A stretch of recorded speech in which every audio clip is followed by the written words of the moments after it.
গরম জল দিয়ে এখন চান্দি করবো? কটা বাজে জানি? রাত্রি কটা বাজে জানি?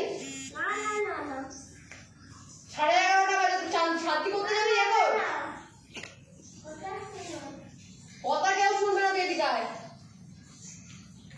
কথা শোনো। কি কথা শুনবে তোর? কোথায় যাবো?